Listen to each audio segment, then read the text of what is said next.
김민석 총리 후보자에 대한 국회 인사청문회에서 야당의 파상 공세가 이어지고 있지만 대통령실은 청문회를 지켜보자는 분위기입니다. 김 후보자 관련 의혹이 이재명 정부 초대 총리 후보자를 낙마시킬 사안은 아니라고 보는 기류도 감지됩니다. 취재기자 연결해서 자세한 내용 알아보겠습니다. 강진원 기자. 네, 용산 대통령실에 나와 있습니다. 네, 지금 국회에서 인사청문회가 진행되고 있는데 대통령실의 입장은 어떻습니까? 네, 재산 형성 과정과 자녀 대입 특혜 의혹 등 김민석 후보자를 향한 여러 논란에 대해서 대통령실은 청문회 과정을 지켜보겠다는 분위기입니다. 야당은 앞서 전해드린 것처럼 파상 공세를 펼치고 있습니다. 그렇지만 김 후보자의 해명을 우선 들어봐야 한다는 취지입니다. 이재명 대통령 역시 최근 김 후보자 관련 의혹에 대해서 총리 청문회 과정에서 충분히 다 설명할 수 있을 거라고 생각된다면서 김 후보자에게 일단 힘을 실어준 상태입니다. 참모들 사이에서도 이재명 정부의 초대 총리 후보자를 낙마시킬 정도의 사안은 아니다, 이런 기류가 형성된 것으로 YTN 취재 결과 파악됐습니다. 어제 전격적으로 단행된 11개 부처 장관 후보자 인선 배경도 관심인데요. 대통령실 핵심 관계자는 YTN에 전임 정부에서 임명된 송미령 농림축산식품부 장관의 유임을 특히 눈여겨봐 달라고 설명했습니다.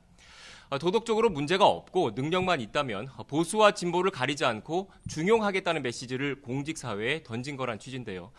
다만 또 다른 대통령실 고위 관계자는 YTN에 전임 내각 인원 가운데 송미령 장관과 같은 사례는 더는 없을 것 같다, 이렇게 말을 했습니다.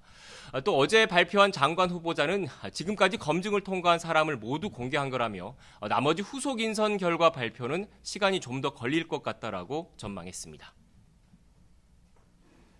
네, 그리고 이재명 대통령은 어제 첫 수석 보좌관 회의를 열었는데 오늘은 국무회의를 또 직접 열었다고요?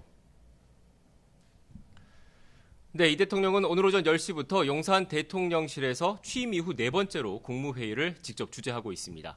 어제 수석 보좌관 회의가 대통령실 핵심 참모들과 함께한 자리였다면 오늘 회의에는 각 부처 장관 등 국무위원들이 참석했습니다. 이 대통령은 이 자리에서 조세특례 제한법 시행령 개정안 등 대통령령안 24건과 일반 안건 1건을 우선 심의 의결합니다.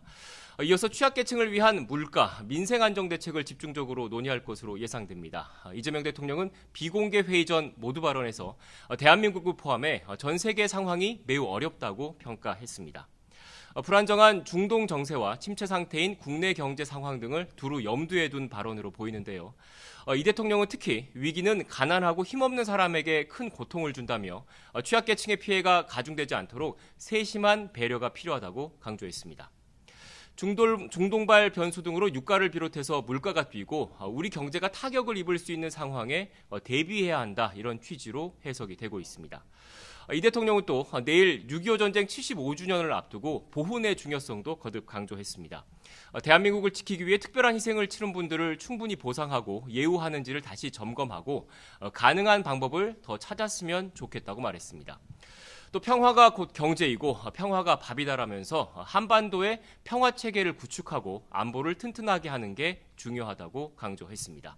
지금까지 용산 대통령실에서 YTN 강진원입니다.